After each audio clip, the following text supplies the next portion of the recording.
And here we are, another edition of the Locked On Sports Minnesota Roundtable. We are going to sit here and discuss. There's no Reggie today, but we got Luke Inman, we got Sam Ekstrom, we got myself, Ron Johnson. We're going to jump into the topics. Well, today, Twins, White Sox.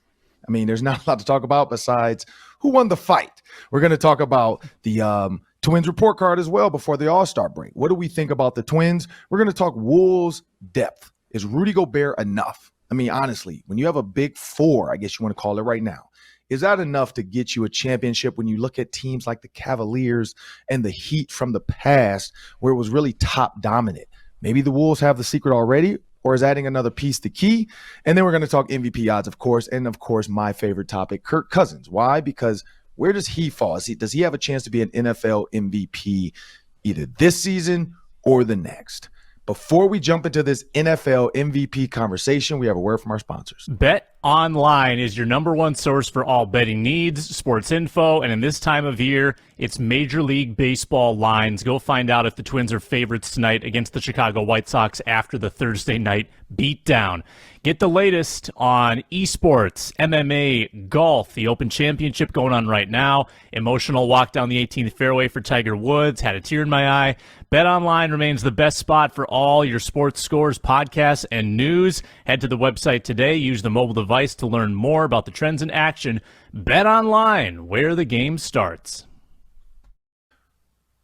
And so as we jump into this topic, guys, NFL MVP odds. And Sam sent over some odds right now.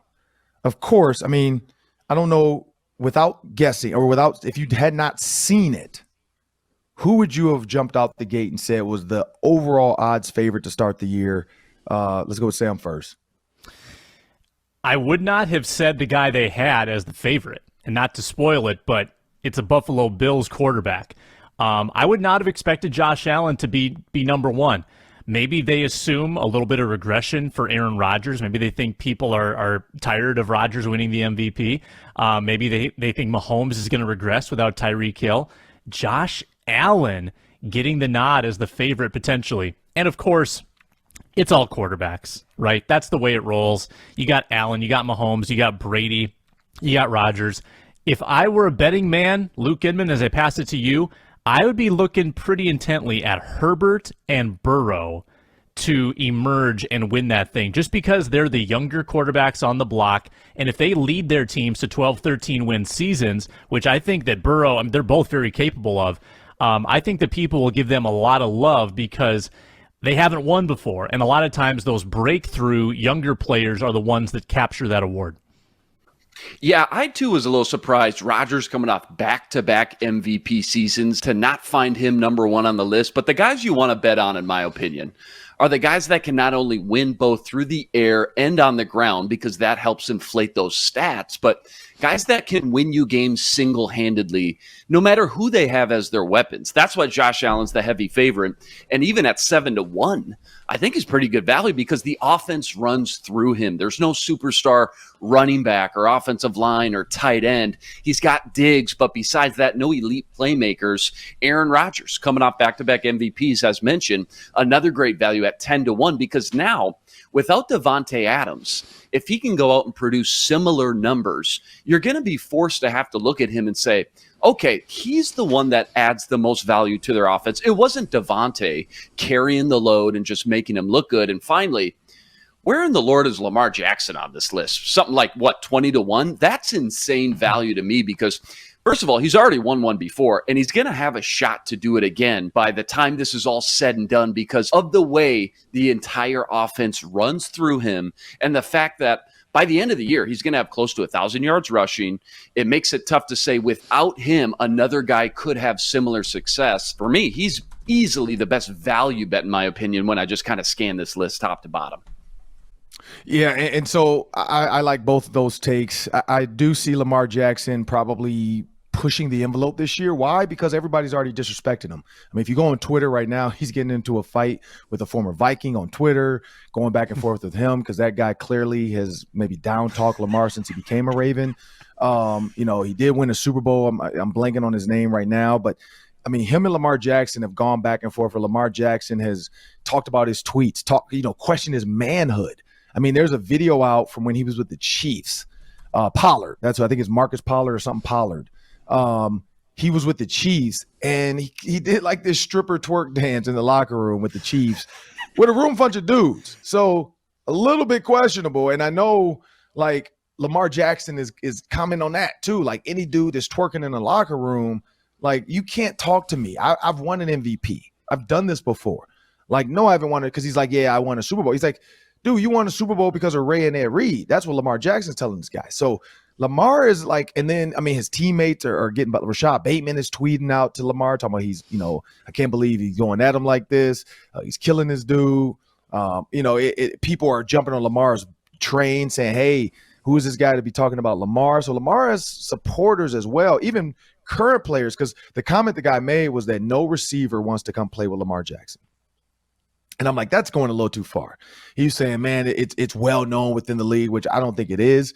But he's saying it's well known within the league, hashtag air quotes, that receivers respect his game, but they don't want to come play for him. That's why Hollywood Brown left. No, I think the question is Hollywood Brown just left. And so now that's kind of a narrative that he's trying to create that isn't really there, because Hollywood Brown just felt like this is not an offense that's going to always look to throw the ball on first down, second down. This is an offense that's going to run the ball, maybe run some kind of read option with Lamar. Let's get a guaranteed play that Lamar can get us 7 to 8 yards if it's an RPO or a PRO, which is a pass, then a run, meaning back up. If it's not there, you go. Because if there's nobody spying you, you go. And so it's a narrative that's being created and talked about that I don't think is really there. So if Lamar Jackson is 21-1 or 20-1, I would just take that as a value bet. Now, this is the one that's perplexing to me, though. Joe Burrow, 13-1, and no Matthew Stafford. Like, Matthew Stafford won the Super Bowl over Joe Burrow. So, and Odell Beckham can still become a Ram. The Rams' defensive line is still number one in the NFL with Aaron Donald. You still have the same quarterback. You still have Cooper Kupp. You still have Van Jefferson. So, there's something to that there, too. I mean, you still have Sean McVay. Odell Beckham, they were already good before Odell Beckham. Like, Odell Beckham didn't even play in the Super Bowl. So I think they're overlooking that Matthew Stafford, maybe they're saying Cooper Kupp is Cooper Kupp and Matthew Stafford didn't make him that way. I don't know why he's not on this list. Like, I would put Matthew Stafford ahead of Russell Wilson. Like, that's what's crazy to me. I'd probably put him ahead of Joe Burrow just because he's the Super Bowl champ. But yeah, like Josh Allen to me, I honestly, like, I would have probably had just if I wanted a dark horse, I'm going to go with Joe Burrow because he came off a Super Bowl loss, but he still has two great receivers, one in Jamar Chase, one in T. Higgins, and they still have a passing game that's elite with Zach Taylor. Jamar Chase rookie. So Jamar Chase's rookie year, you look at what Justin Jefferson did, and then you look at Justin Jefferson's second year. If that's anything telling you, Jamar Chase is about to go off. Like, these two are special LSU receivers. Like, Odell Beckham is special. Jarvis Landry was good, but Odell Beckham was special. Jamar Chase and Justin Jefferson are special. And so the fact that Joe Burrow still has all his pieces pretty much that he needs, I don't know why Joe Burrow is so low. Like, I would drop, like Tom Brady, we talked about his two receivers, but he doesn't have Gronk. Now could they get Kyle Rudolph? Maybe. Because we heard what Kevin Seifert said, that he doesn't think Kyle Rudolph is the fit for the Vikings because they want Irv Smith to have a wide runway to go be a star or a key piece of this offense. Pat Mahomes losing Tyreek Hill, I think that is huge. Like, I don't think he's going to be close to what he was without Tyreek Hill, because if you think about a lot of his crossing routes, it was crossing routes that would get him 80 yards sometimes from Tyreek Hill. That's what's going to be missing. Like, yes, he made some ridiculous throws across the field to Tyreek Hill, but again, nobody has that speed, nobody has that ability, but also it's crossing routes that he would chuck the deuces up, because we know Antoine Winfield was part of that. So, yeah, I'm with you guys on that one. It's a little bit perplexing with how they did the list. Josh Allen, maybe it's just because Stephon Diggs, and, you have to put somebody out there. And Buffalo Bills fans are crazy. So maybe they're just trying to, hammer it early so the Buffalo Bills fans, are excited about Josh Allen being a favorite, and then they take that 7-1. That's, again, I think that's just Vegas trying to do what Vegas does best, which is let's find the suckers. Like, that's an easy way to get Buffalo Bills fans excited, because they jump off tables and try to kill themselves. So why wouldn't they bet 7-1 on their man Josh Allen? But that's just me. Here's another question for you two about this topic, though, before we go into the next one. Last one If there was a guy, we talked about Kirk Cousins. If there was a guy on this list that you would put ahead of Kirk Cousins, who would it be? Or sorry, you put Kirk Cousins ahead of on this list, who would it be? And for the record, Kirk Cousins, 50-1 odds, plus 5,000. Ron, I know you've got a bet slip under your pillow, Ron. It's in your sock drawer. You're just holding on to it. You don't want to talk about it. I know that. But I'm sure you have a bet slip. 5,000? Yeah, I might have to go make that bet. Yeah, those are pretty juicy odds. Who would I put him above? That's interesting. I think so he's not on the list, but Kyler Murray I'm seeing on this is plus 1,800. I would probably put him above Kyler Murray. Would I put him above Prescott is the question. I don't know how long that Dallas offense is going to be elite. I feel like that offensive line is just a little bit worse than it used to be. Ezekiel Elliott is a little bit older than he used to be. The playoff losses are mounting. The Mike McCarthy effect is in full bloom, I think, bringing that offense backward. So I do wonder sometimes if Prescott gets too much love because he's on America's team. Would he get the same amount of respect if he was on another franchise? I don't know. Nope. That's someone that I'm a little lukewarm on, and I would put Kirk Cousins right there with him. Yeah, that's a tough one. Here's how I like to think about it. If you took that guy out of the lineup, now what does the team look like? How does the offense perform? How big's the drop-off? The bigger the drop-off, the more value that starter adds. When it comes to Kirk Cousins, just real quick, he doesn't show anything that would suggest he's going to be creating and extending plays outside the pocket or manufacturing extra yards with his legs or adding, extra value outside the confines of the play drawn up. And when you've got guys like JJ and Dalvin, both top 5 in the league at their respective positions, it almost makes it more difficult to win the MVP because of the value those guys bring to the table as well. Took Kirk Cousins out and put in even, just an above average backup like Colt McCoy, who came in for Kyler Murray last year. I think he even won a game or two.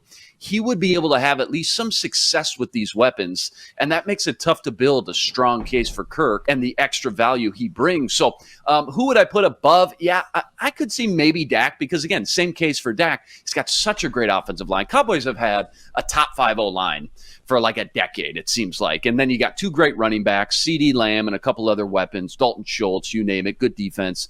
I think of that list of guys that you showed, I don't think I can put him above Russell, but Kyler Murray would be another one again because we saw Colt McCoy come in. There wasn't that big of a drop-off in play. And then maybe Dak Prescott. This list, I'm going to do it. I'm putting him ahead of Dak Prescott. This is why. Cooper Rush threw for 325 yards against the Minnesota Vikings. So clearly the offensive line, like you said, is great. The running backs, good, great. I mean, Ezekiel is great. Amari Cooper and CeeDee Lamb, great. Now they don't have Amari Cooper, so I'm putting him ahead of that. Like he only has CeeDee Lamb. Like that's it. So I'm putting him ahead of that. Like Russell Wilson with what's his name? Jerry Jeudy, Cortland Sutton. Yeah, that can be scary. We can see because he did some good things with DK Metcalf. Cortland Sutton is about the same size, so that high ball is going to be there. Jerry Jeudy is a ridiculous route runner, and we know Russell Wilson can create time in the pocket and move and make those throws. So that could be scary, but the defense for the Denver Broncos is not the Seattle Seahawks. Seattle Seahawks were not good the last couple of years. We know that defensively like they were with the Legion of Boom, but they still were good. They still had Bobby Wagner. They still had Poona Ford. They still had those guys getting after it. And so when you look at that Seattle team, everybody always wondered who was the Super Bowl predicated to and who's that success? Was it the defense and that identity, or was it Russell Wilson and Marshawn Lynch? So I got to put them there. But yeah, Herbert, Burrow, Aaron Rodgers, Brady, Mahomes, and Allen. It's tough to put Kirk Cousins. Not tough. I can't put Kirk Cousins in front of them, but I definitely can put him in front of Dak. Like I think Dak is benefiting from that line. And so as we move on to the next question, the Wolves, they signed Austin Rivers. Is that a good enough job? To get the depth back, because we talked about Rudy Gobert, you got karl-Anthony Towns, you got Anthony Edwards, you got D'Angelo Russell, and then you got McDaniels. Is that 5? Now you add Austin Rivers. Is that good enough? Now, this is one thing I'll say about Austin Rivers. He's not a daddy's money guy, but it's one of those things where it's like, is Austin Rivers in the league because of daddy? Probably. Like, I don't know if Austin Rivers, if his name was like Timmy Smith, if he's going to be in the league this long. Like, I think they're giving him credit to sit on some benches and come in and play some key minutes. But this is one thing I will say. He doesn't take crap. Like he is willing to get pissed off and do some things and be like a little pest. Not Patrick Beverly like, more Chico DeBarge, but he can be a pest. He's the guy that like is just like is he really like what is he doing? Why is he in my way? And so maybe like Austin Rivers does serve as give you minutes, as a shooting guard. He can come in as a point guard as well. I just don't know if he's that true piece. If Dad really helped him out and kept him in the league, or is he that guy? Like, is he that guy? He was that guy in college. We know that. But is he that guy? Can he help out the Wolves? Maybe he can. I do think they need one more like solid, like long stretch guy, like a Kevin Durant. They can't get him, but I think they need that guy next. I think they need a long body to be able to come in. And we know Jaden McDaniels can probably guard Kevin Durant a little bit. But that's the guys I'm thinking about. Who's going to guard that type of guy? Can Rudy Gobert guard Chet Holmgren? Probably. Chet's not going to bang him, but does Rudy want to play that far out? Is that more of a Karl-Anthony Towns now goes to Chet because he's bigger, stronger, and he can move better? That's my thought there. What do you guys think about the Austin Rivers addition? Yeah. So number one, I think of Austin Rivers and I think of like 2011 Duke UNC. I think of his last second shot to win that game. And I think about how that really was the high point for Austin Rivers. I mean, it's been 10 years in the NBA and my head is spinning looking at his NBA reference page because he's been traded so many times. He's played for so many teams. It's hard to keep track of where he's been and what he's done, but he is a role player. He was at his best when he played for his dad in L.A., and he has not reached double-digit points per game since. He is going to come off the bench and hopefully provide you with 6-7 points, and you hope he can play a little defense because that's what this team needs on the perimeter. This is the one piece of the offseason, though, that I disagree with for the Timberwolves, and I've said this on this show before several times. You still haven't added any front court depth. You exchanged Vanderbilt for Gobert, and you traded Walker Kessler, your first-round pick. Who is going to fill in if somebody gets hurt? If Karl-Anthony Towns misses 20 games, I mean, who's your four, right? Are you going to go small plus Gobert? Are you just going to go small all the way around the perimeter and have one big guy? I mean, I know Naz Reid exists too, so he's your one like piece off the bench who can come in and be big. I think they need another big man, and maybe there's still time to do that. But they've signed now Kyle Anderson, Bryn Forbes, Austin Rivers. None of those guys are going to bang in the paint. I mean, you got to have, I think, one more big body. And maybe it's a veteran minimum contract. Maybe they find someone off the street in August or September. But I don't love the front court depth. Even though they've obviously upgraded with Gobert, the number of bodies they have at that position is still pretty low. And that was a problem they had last year.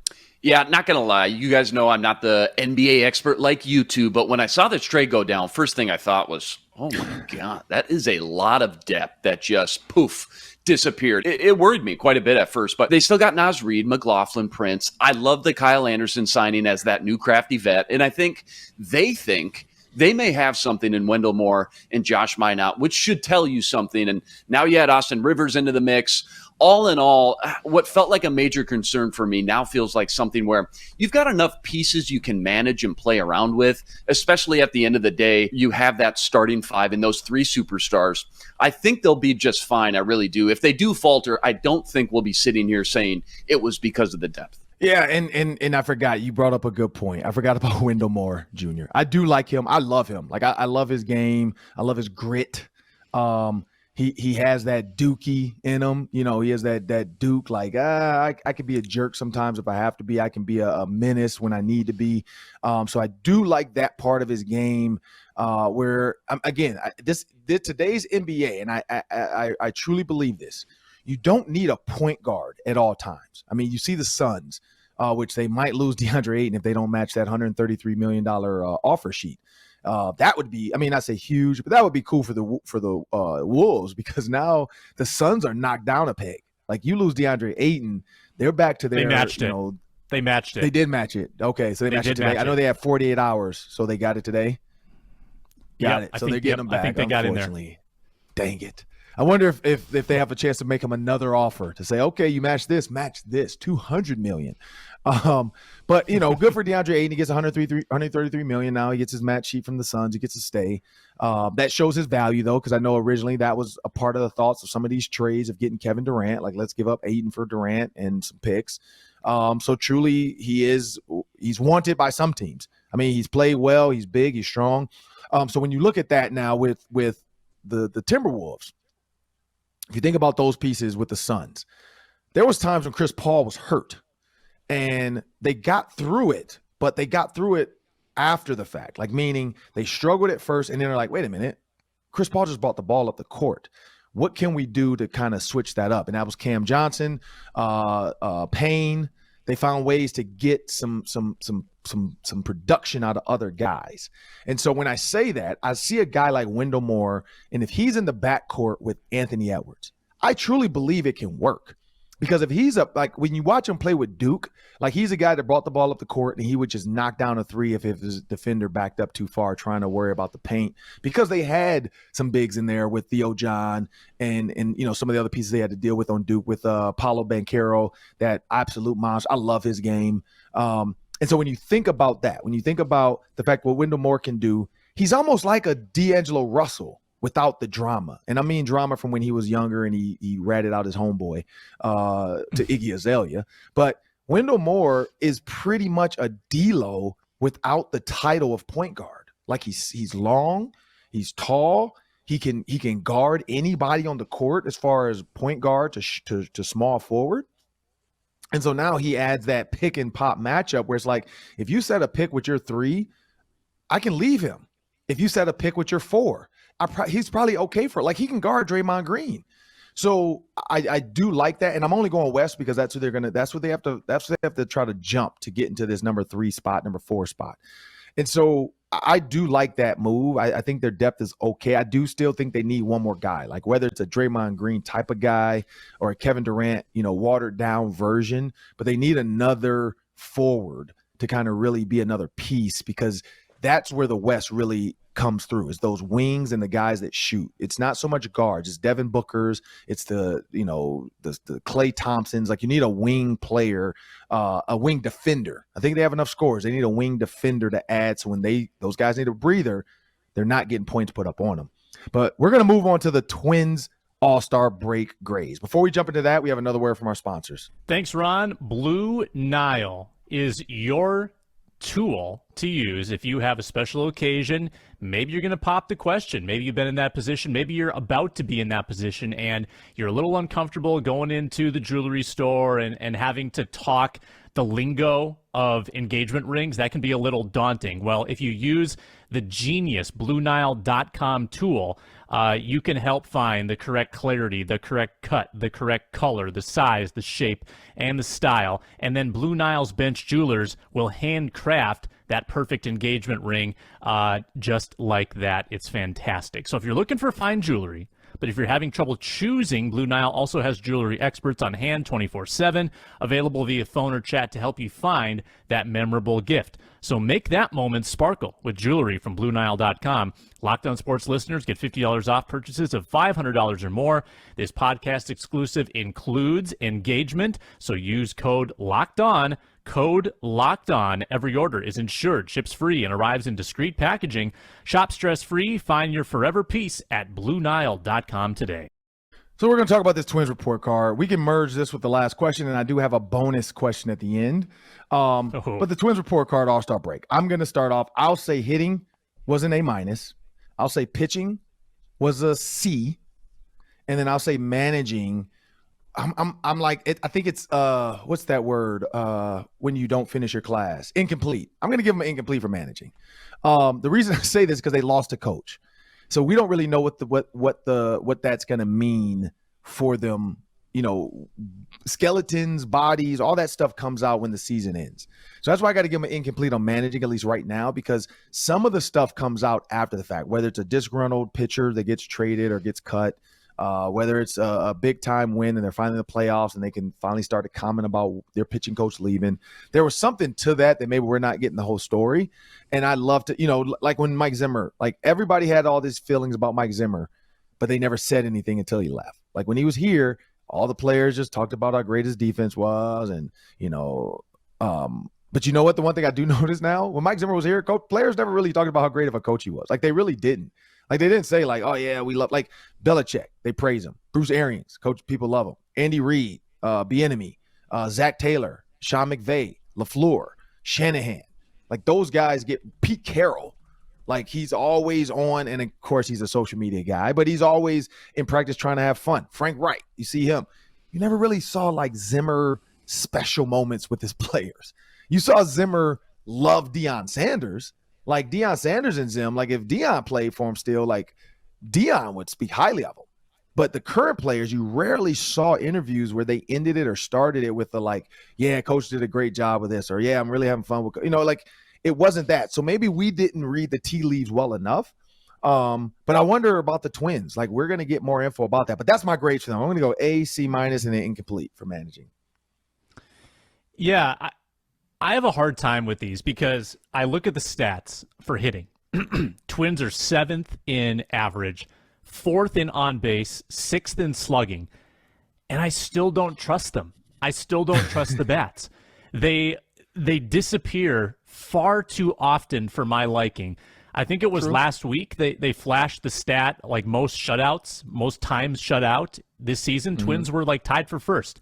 They've had too many games, and last night's another example where they put men on base and they can't get them in. The clutch hitting on this team leaves a lot to be desired. Byron Buxton, you're down by 1. You're still very much in this baseball game. I think it was 4th or 5th inning. Byron Buxton leads off with a triple, the fastest guy on the team, and you can't get him in. All you need is a lousy sac fly. You can't get him across. Multiple guys left on base multiple times. And that, to me, felt like a microcosm of a lot of games this season. Now, I know they explode sometimes, and Luis Arraez really helps these averages because Arraez is getting hits every single day. But the hitting, to me, still, there's another level at which to go. I think it's a B, B-. Pitching is regressing. They started out top 5, top 10. Now they're down to 13th in ERA, 13th in opponent average, and the bullpen is worse than the starting pitching. So the pitching to me is a C- with as many games as they've blown when the game was on the line and they couldn't finish the deal. That cost them in my grading book. So I'm being a pretty tough grader here. And the managing is tough because I think Rocco has been put in tough spots with injuries. He's been forced to make some really difficult decisions and elevate players who maybe weren't ready to be elevated. So I'm going to have a little forgiveness for him on those fronts, but there have been some wacky decisions in game 2 that bug me. So I'm going to go B- for Rocco's managing. Reggie and I talked about this a little bit last week on our show, and it's interesting because when it comes to hitting, it just feels like if you're not talking about one of the big 3, Buxton, Correa, or Arraez, there's not that much meat on the bone, not that much excitement or flashy talent. But in actuality, that's not really the case. The team statistically, like you mentioned, Sam, top 10 in runs, batting average, slugging, ranks 4th in the entire league with on-base percentage. Jorge Polanco leads the team, 45 ribbies. And on any given night, you just got these handful of young guys stepping up that are all kind of flashing something that gives you just a lot of hope for fans for the future. Miranda with the walk-off for Milwaukee, he's been on fire. Kirilloff has been on a tear since he was brought back up. Garlick, Celestino, Larnick, Nick Gordon, they've all kind of been the glue in between the cracks of this offense and help turn this, into a well-rounded lineup top to bottom. I think my knee-jerk reaction is to give them a B from the games that I've sat down and watched, looked at the box scores I've scanned. But when you look at them statistically and where they rank in so many categories, I'm going to nudge it up to a B+. But you mentioned a great point, Sam, timely hitting. If they had any timely hitting at all, this could be a A- or even an A. You look at 3 of the best teams in baseball, the Yankees, Braves, and Dodgers, 3 of the best teams when it comes to clutch hitting, yet they all average kind of middle of the pack when it comes to team average. So it's not just about these team averages and statistics, but if you can be a clutch hitting team, timely hitting, you will have great success. And that's just what the Twins haven't done yet. Pitching, I won't go too deep into that. I'll give them a C. I think the starters have been well above and beyond better than the expectations at the beginning of the year, but they're starting to come back down to earth a little bit. Obviously, we know the bullpen without Johan Duran has been a mess. And then the coaching, coaching's tough for me. I'd like to think Rocco's one of the better young coaches in the league over the last 3.5 years, but I do know he's taken a lot of heat for the way he manages his starters in the bullpen. I also saw, I don't know if you guys caught this, ESPN's latest power rankings. They come out with them every week. Twins were ranked 11th. Okay, that's great. But all the article wanted to talk about was ripping on Rocco for being the worst coach when it comes to stealing bases, dead last in the league. And that trend goes back to even last season. So I'm going to go with the C- for coaching when I take all that into account. And what Ron mentioned, the fact that Wes Johnson just decided to pack his bags and bounce middle of the year. That was just goofy as heck too. So not what you want to see from your pitching coach while you try to hold on to first place in the division. C- feels about right for coaching. Well, then what do you grade? So let's before we get to the last question, this is kind of the interlude question. What do you grade the fight? So Twins get smoked by the White Sox. Sam kind of told me the story about the fight because I didn't see that. I fell asleep. Like I hate baseball fights. Like some are legit. Like I did see one the other day where dudes actually like connected and landed some punches. Guy got hit with a ball in the shoulder, and then guy chirped at him, and so he just took off running at the pitcher. Catcher tried to stop it, and then he connected like a couple times. But what do you grade this fight? Because from what it sounds like, nobody hit anybody. It was just let's come off the bench and look at each other. Let's everybody get out here. If that's the fight, I'm gonna give that a D for dumb. Like it's a D for me if that's what really happened. So what do you guys grade the fight? I think it's you gave the coaching run an incomplete. I'm going to give it an incomplete because it's almost like it never really got on track and got rolling all the way. It started. It felt like it was going to get there. Benches cleared, but then nothing happened. Yeah, I'm going to give it a P. I'm going to grade it a P for petty. What are you doing if you're the Celestino hits a 1-foot swinging bunt in front of home plate, gets tagged out. It's a 10-run game, so you couldn't have any less intensity than that moment. The fans are already home. The fans are gone and in bed. There's no atmosphere in that moment. So what are you doing if you're the White Sox pitcher stirring the pot in that moment? I mean, everybody's just gotta go to bed at that point. But then to chirp the hitter, for the benches to clear as if it's some like big emotional thing, it wasn't. There was no moment there to get riled up about. I know it was confusing because the game was over, so players were like packing up their bags and the bullpens had to walk across the field anyway. But then they saw the commotion and they said, "Oh, let's run in there like we're gonna get in the mix and get a punch thrown." No, it was stupid. It was the pettiest, most petulant little display, and I hope I never have to watch it again. So here's my question so we got our grades for the fight. We gave them a D for dumb, a P for petty, and an incomplete because they didn't touch each other. But here's Justin Jefferson. So a couple quotes have come out about Justin Jefferson. Here's the quote. He said, I'll say after this year, I'll be the best receiver in the NFL. I definitely have to give it to Devontae Adams as of now. I feel like I'm going to surpass 1,600 yards too. So I think I'll become the best receiver after this year. Now that's complex sports. So I don't think that's BS. It's a legit article. Justin Jefferson will be becoming the best receiver in the NFL. So best offensive players under 25. This is from CBS. Justin Herbert, Jonathan Taylor, and then Justin Jefferson. They have Jamar Chase in there, CeeDee Lamb, Kyle Pitts, Rashawn Slater, Vera Tucker, Creed Humphrey. Love his name. I wish we had drafted him. James Daniels, Tristan Wirfs. So when you think about that list, Justin Jefferson is one of the best offensive players under 25. He's saying he wants to be the best receiver. He said he's going to hit 1,600 yards.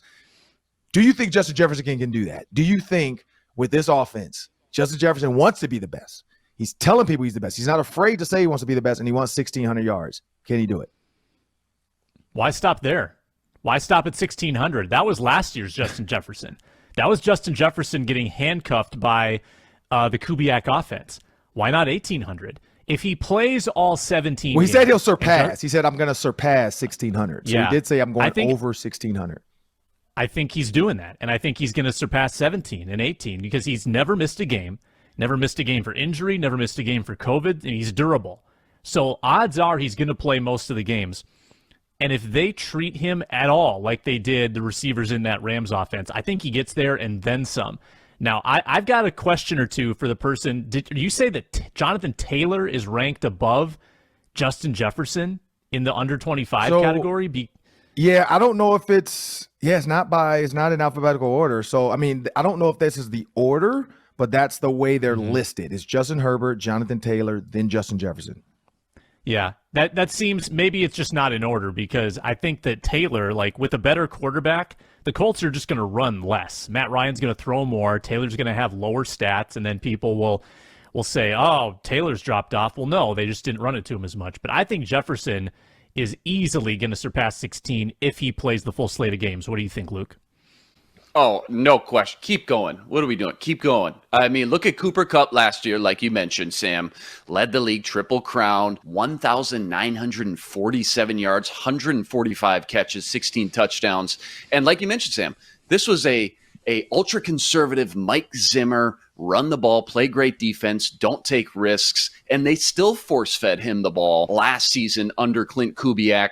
Even with Adam Thielen, Jefferson had 28.9% of Minnesota's targets. That was the third most in NFL. He should be number one in that category going into 2022, I would think, with Kevin O'Connell. So I think you're right. All the expectations, I mean, they can't be higher for Justin Jefferson. Entering his third year, we know that's kind of when it all comes together, in general for wide receivers. He's only scratching the surface, as we know, and I think everybody's just excited to see what he can finally do under Kevin O'Connell's tutelage and play calling as well, and kind of scheming and drawing specific plays up to get him matched up in single coverage when you got Dalvin Cook drawn, 8-9 guys in the box, Adam Thielen, Irv Smith, other guys. I think Justin Jefferson is primed to maybe be the best wide receiver in all of the NFL, and that's better than Jamar Chase, Devontae Adams, and even Cooper Kupp himself.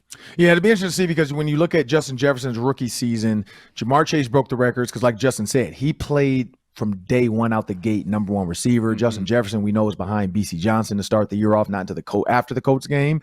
When Justin Jefferson got the nod, B.C. had a tough Colts game.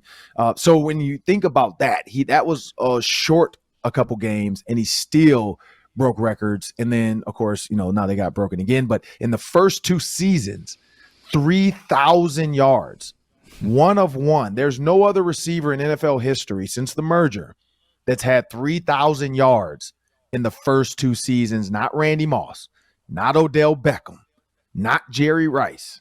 I mean, that's crazy when you look at that number. I mean, the list of names on there alone, when you think about who else is on this list: Josh Gordon, Jerry Rice, Randy Moss, and Odell Beckham. Like, that's crazy. That's ridiculous. Take Josh Gordon out of there. Jerry Rice, Randy Moss, Odell Beckham, and then Justin Jefferson. Nothing against Josh Gordon, but we know what his issues were. I do think he truly could have been one of the best receivers to play the game as well if he had, stayed on the field. But that's ridiculous when you think about Jerry Rice, Randy Moss, Odell Beckham. Justin Jefferson can say, I did something that three Hall of Famers, because Odell Beckham's going to be a Hall of Famer, that three Hall of Famers did not do. So Justin Jefferson, at this point, if he continues at this clip, 1,000, 1,200, 1,400 yards a season for the rest of his career, he's going to be a Hall of Famer. I mean, he's a guy, he can Ocho Cinco that thing right now and grab a gold jacket and start celebrating with it in his celebrations, because Justin Jefferson is a Hall of Famer. Like, he's going to be a Hall of Famer at this clip. Like, at the clip he's at, he can Ocho Cinco that thing and throw in a gold jacket. Well, that'll do it for the Locked On Sports Minnesota Podcast Network. That's Superior Sports Talk. We are the Ron Johnson Show. That's Sam Ekstrom. That's Luke Inman. We don't have Reggie Wilson, but he'll be back next week. Hopefully, I'm Ron Johnson. We want to thank you guys for subscribing, downloading, taking us wherever you go. Please continue to do that. Comment, like, share. Tell us what you think. Is Justin Jefferson a Hall of Famer already? Are the Twins good, or what would you grade them? And, hey, what do you think about this Timberwolves team, where they stand right now? And is Kirk Cousins NFL MVP, or did they get that list right? Should somebody else have been number one? Let us know what you think. We'll interact with you wherever you want to talk to us. We're there. But thank you guys for listening, and have a great day.